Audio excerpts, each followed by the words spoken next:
Good evening and welcome everyone to the Beacon of Light podcast tonight. Maybe I can talk, maybe not. It's been one of those days. But we would love to welcome here Miss Karen Creamer. And before we start talking to her, we're going to jump into this.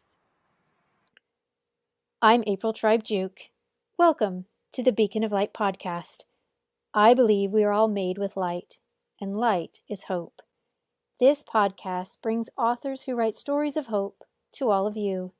Your journey to be inspired and amplified by these stories starts now. And we are back, just like that. So if you are here, I can see a few of you popping up live. Go ahead and drop down where it is that you are from, and let's get talking to Karen. So, Karen, gosh, we met a while ago, and I'm so glad that our paths crossed at that time. It was such great blessing for so many reasons. So, Karen, tell us a little bit about yourself. So I'm a nurse, a mom, a wife, like most of you probably, running around doing all the things all day long. And, was very excited to be here with you tonight, though, because I've really learned a lot watching these podcasts. I love books. I love writing. I love authors. And I don't think there's really anything better than being able to talk to the person who wrote the book and ask them what they were thinking or what they meant, or even, the evolution of it. So I'm very happy to be here. I'm also a health coach, and I wrote a couple of novels before I wrote Honor Your Health, but this book was always sort of there. I was thinking about writing it. Didn't know what it was going to look like. And then something happened that kind of catapulted it, the writing for me. So my mom died of cancer when she was 55, and I was approaching that age, and I wanted to do something to honor her. And when I thought about what her story was and what everything that she went through, and then I realized after 20 years as a nurse at that time that she had ovarian cancer, and what she was told to do, I feel, contributed to her death, the treatment. And, all those years later, we're still telling people to do the same things that didn't save her life. In fact, might have, cost her life.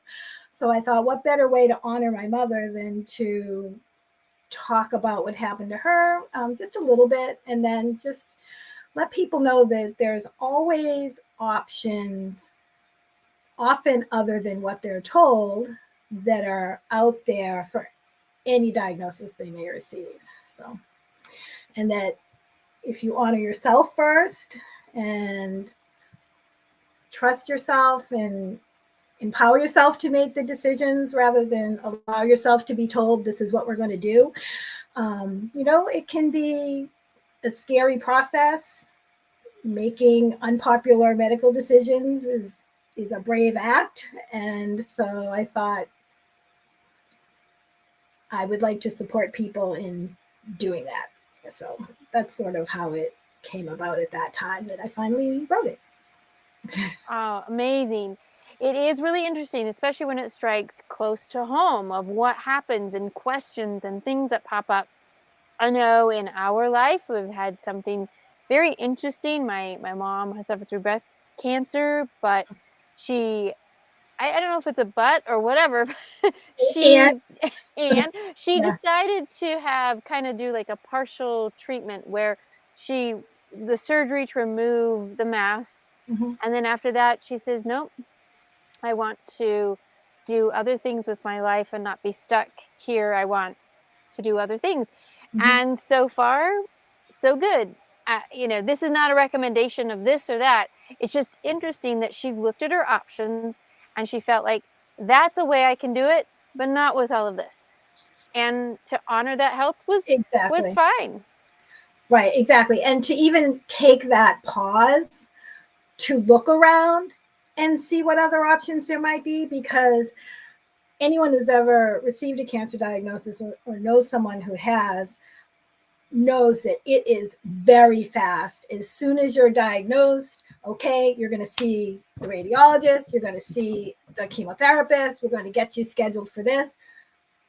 You know, you people feel like they don't even have any say and they don't have any choice. And it isn't just with cancer diagnoses, but it does happen very frequently with that. And almost without exception, there's plenty of time to take a breath and step back and say, okay, thank you for all of that information and all of those recommendations. I'm going to leave now and think about what I want to do. And people don't realize they can, oh, I can do that? Or so many people that I've talked to thought, well, the doctor said, you know, this is what I have to do. If you were my mother, this is what I would tell you to do. And the patient choice is just out the window. And so that's where informed consent really becomes important. Over my years of coaching, I cannot tell you how many people have said to me that if they knew that X could happen after doing Y, little algebra there for you math geeks, they would never have done it. So the first instance that comes to mind is a man who had it's cancer again, and he was having chemotherapy, and one of the drugs that they gave him, he found out afterward, could cause stroke. And the way he found out was he was holding his grandson and he was visiting with the family, and all of a sudden he started to stroke out. And so he got to the hospital, and after he was stabilized, he said, what happened? And they said, oh, you were taking that medicine that causes stroke. And he's like, what? I didn't know that could happen. I would never have taken that in the chemo if I knew that could happen. And afterward, when he went to follow up with his oncologist, he said, you'll never guess what happened. And he told the nurse, I had a stroke. And she's like, oh, yeah, that medicine. He was a little late to the party, everybody, but he knew that this could occur. And the sad irony in that particular circumstance is they removed it from the cocktail of chemo he was getting. It wasn't even something he had to have. And so you don't want to be Monday morning quarterbacking with your healthcare and finding out, again, after some very distressing side effect occurs, that you never knew that was an option, because you didn't make an informed decision if you didn't know all the known risks, right? I mean, we don't always know every risk, but you can at least know the ones that everybody else knows about, except for you.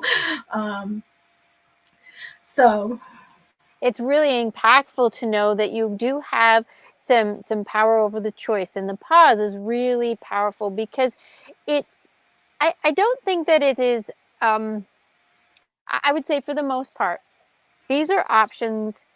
This is what we recommend, and the pause back and allow it to be there. If it is in a rushing things, I say, unless you're like hemorrhaging, probably should rush. Like, hey, hang on a second, right? That bleeding, okay, yeah, let's fix that. Starts the flow. Yeah. And then we'll think about, and then we'll pause. Yeah, so there's things like that where we knew, like for my mom, probably get rid of the mask because it was kind of all right there. So let's do that. And that was the least invasive. There wasn't going to be any other kinds of things. And she just said no to anything else. Mm-hmm. She just wanted to be, because the side effects that would impact her also with her mental health. And she was like, she was just looking at the cost. And my mom really, I don't know how to say this, but enjoys the doctor. Like, it's not a scary place for her. Yeah. So it wasn't like something where, oh no, I don't have a lot of trust or anything like that. She just was like, no. And so I think it's really good to see possibly like more of a window opening. And maybe it's more because of the awareness, like from your books and from other kinds of coaching, just to make an awareness and get a second opinion and just kind of find out what's happening. Right. So there's always options, and they aren't always the ones that you're presented with at your appointment, right?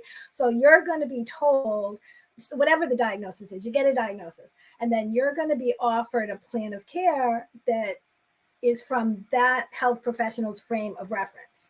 Okay. So, oh, this person has this, and this is what I tell them to do when they have this. You could go to a different health practitioner and get the same diagnosis and be told to do other things because, oh, she has this. This is what I always tell people to do when they have this. It's always really coming down to opinion, right? And what gets lost is the person's opinion, the patient's opinion. They forget that their opinion also is valuable, and maybe even more valuable, I would say, than the opinions of anybody else they're talking to, because they know themselves better than anybody. Okay, they know what they've been through. They know how they responded in the past to certain things. They know if something gives them a strong no, like, no, I don't want to do that. Whereas the healthcare providers may not know that. And again, in my experience, I've talked to people who had that very strong no when they thought about doing something, whether a surgery or a procedure or whatever, and they did it anyway. And then afterward, they're saying to me, I knew I shouldn't do that, shouldn't have done it. I didn't want to do it, but they said I had to, but boy, I wish I didn't. So I want to get to people before that, when they're in that decision-making phase where, boy, this doesn't feel like a good idea to me. And, I don't know about this, or gee, it doesn't even, I've even heard, it doesn't even make sense to me why they're telling me to do this, but I'm going to do it anyway. So that's where I want to get to people. So, not to tell anybody what to do.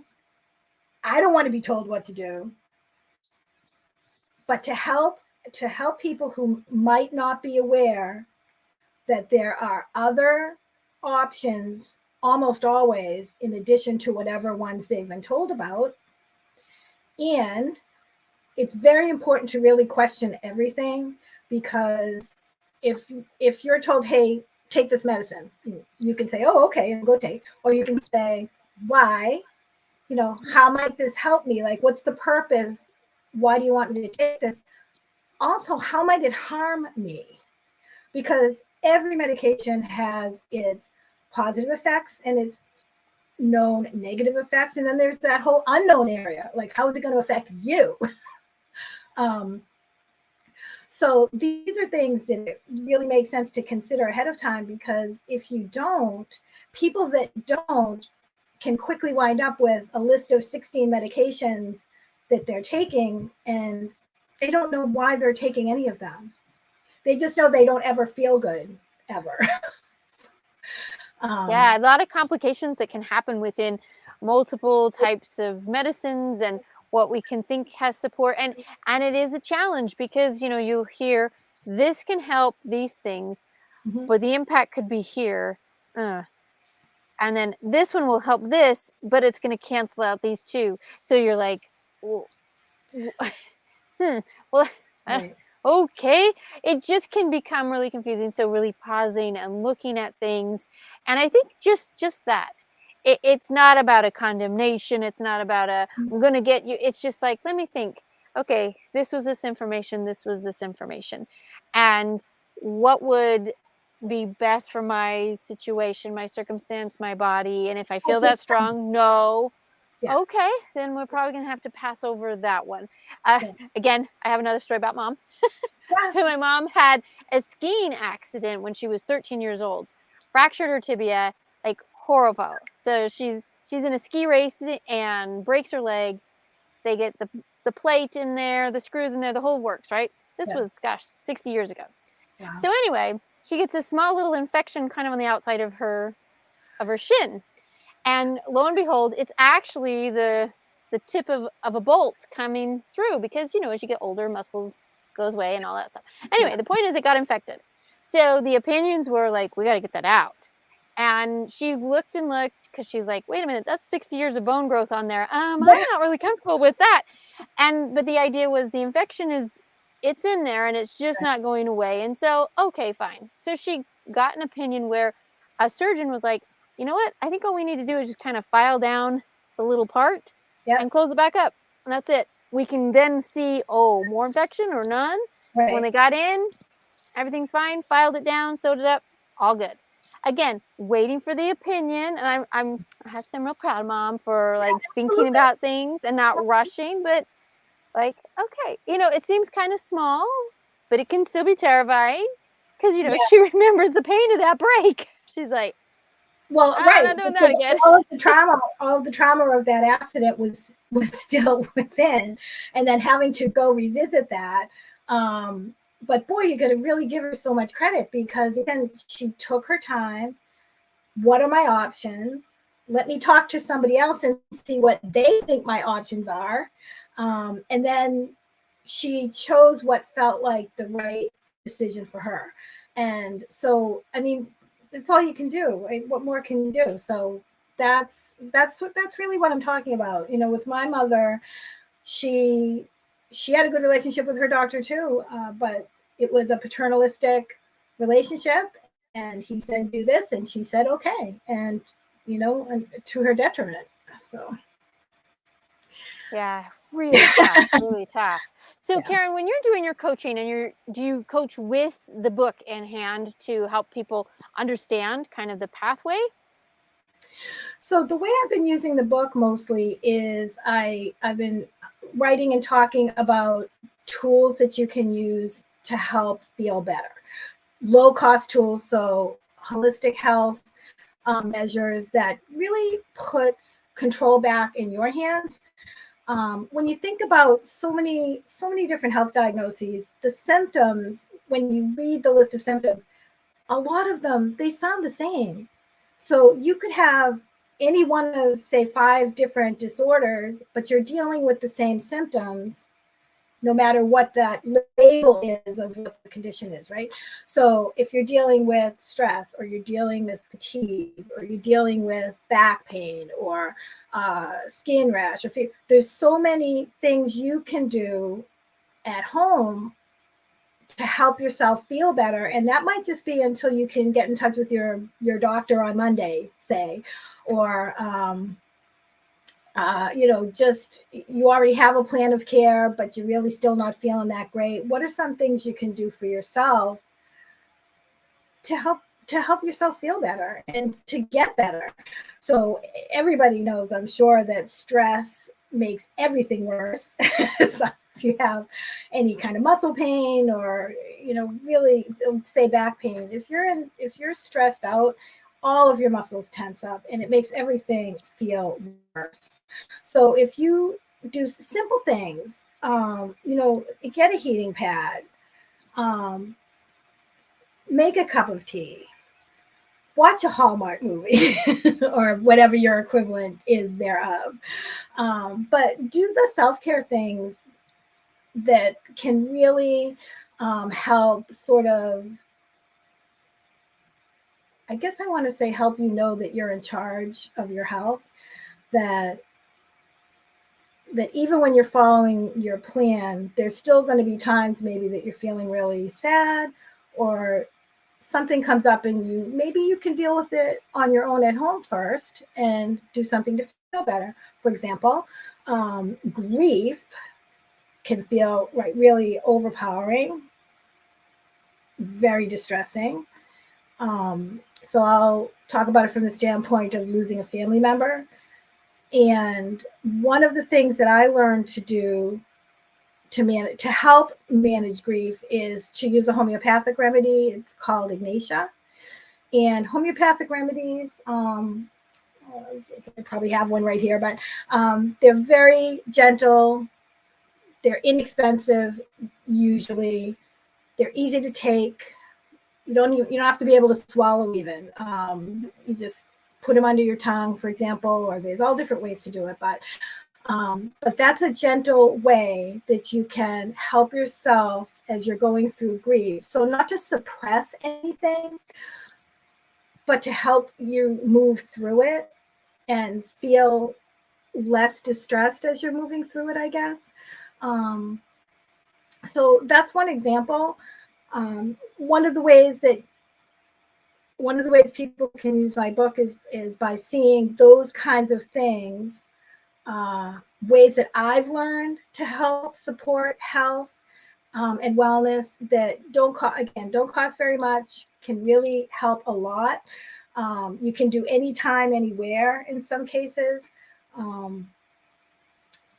The next one that comes to mind is tapping for pain, for example. So people have probably heard of emotional freedom technique or tapping.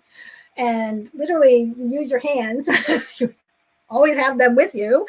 And there's just a series of points that you tap on that can help settle down your overwrought nervous system.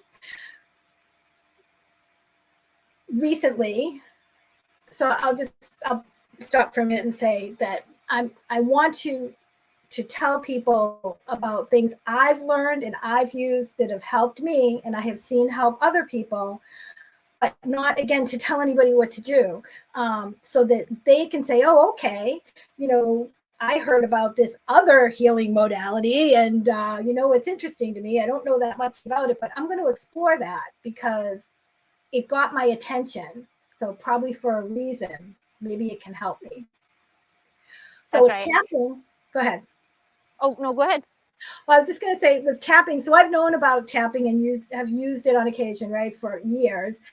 And then recently I had this pain crisis came out of nowhere, where it was 0 to 10, on your pain scale. It was 0 to 12 on the pain scale. And it hurt so much. And I didn't know why. And so I stood up, and I don't know if any of you ever been in this situation. I'm walking in circles, and I'm like, oh my gosh, like what is going on? This hurts so much, and I didn't know what to do. And so all of a sudden, I remembered, oh, tapping is good for pain. I don't know, whispered in my ear or something, right? And somehow I remembered. And I just started tapping and, yelling, like, this is the worst pain I've had in as far back as I can remember. And I don't know what's going on. And so there's kind of a process that you can follow, but make it your own, right? So I'm just yelling, saying, I don't know what's going on. I don't know why this is happening. And as I'm saying all these distressing things, and one of the things you can do is your fear. Like, oh, this is never going to end, or what if this never ends? And because I think a lot of us go to the awful fear-based place, like, you get a little symptom and, what if it never goes away? And that makes it so much bigger, right? So anyway, so after about 10 minutes of that, it settled down and then it went away. And I thought, and I almost didn't remember to use my tools in my toolbox. So, so that's why I'm mentioning it, because a lot of us know things that can help others. So, maybe, somebody calls you and says, hey, bro, what do you do if you have, a kid with a black eye? And you're like, oh, let me tell you what to do.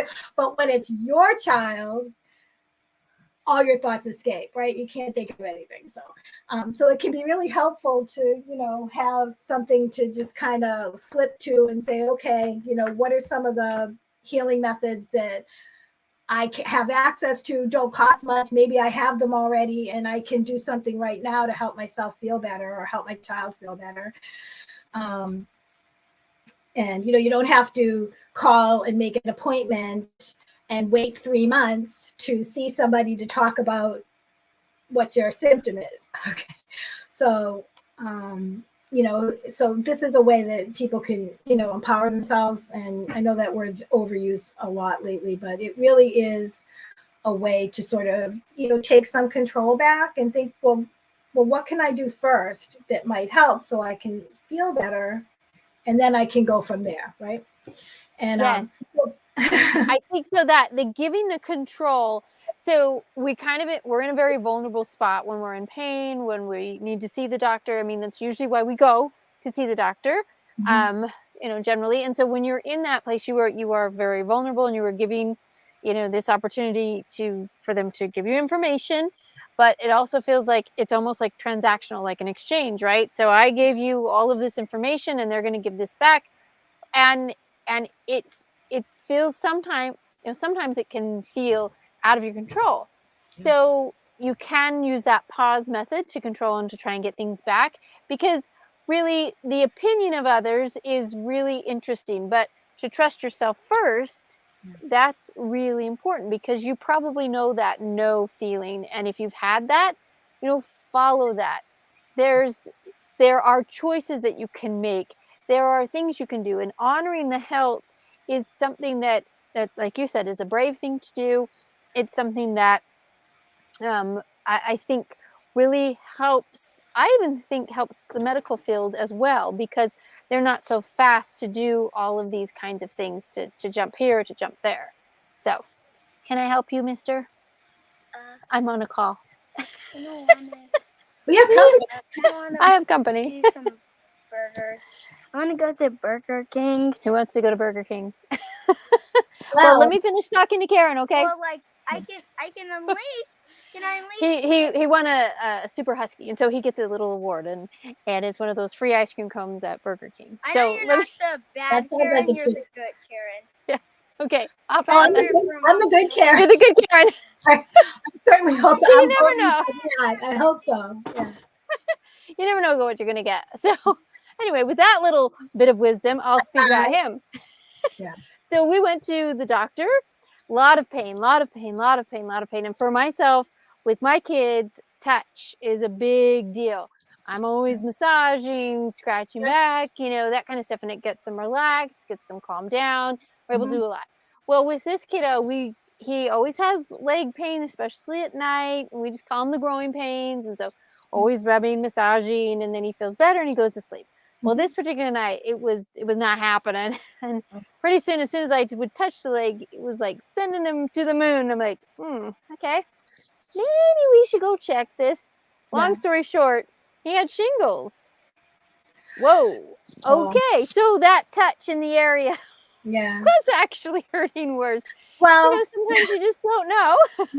right. I mean, but you did know, because you knew that what you always did that always helped didn't.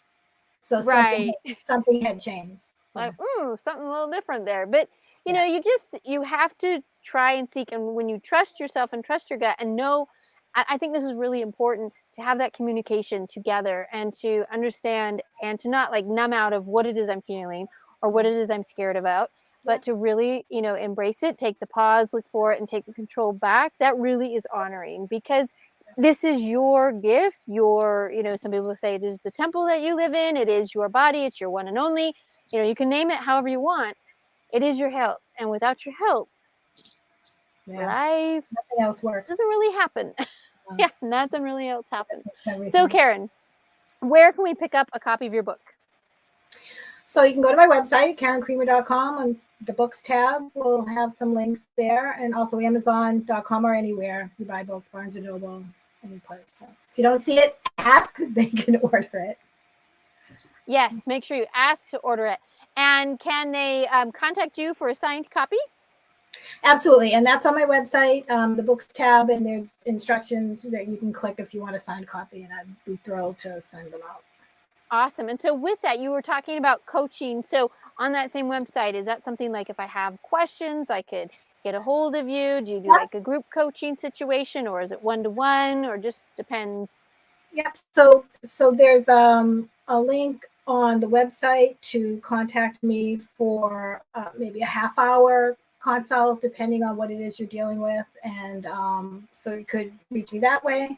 There's a Facebook group for Honor Your Health, and that's free. And you can ask to join that. And sometimes do live events in there. Sometimes I answer questions, things like that. So that's another way. Awesome. That's a great resource, because sometimes, because things pop up immediately, and sometimes this is something I've been worried about for a while. And so it's a good place to at least get started, because if you're active there and Karen is answering the questions that you have, that is a way to honor your health. Definitely. Awesome. Well, thank you everybody for popping in here and showing up here live. And we hope that you catch us on the replay as well. There is so many great there are so many great resources, and Karen is just, she is on it. She is smart about this. She has the experience to know and understand, you know, what can happen when you don't honor your health and what can happen when you do honor your health. Yeah. Awesome. All right. Well, thanks everybody for popping in here tonight. We'll talk Thanks. soon. Bye, everybody.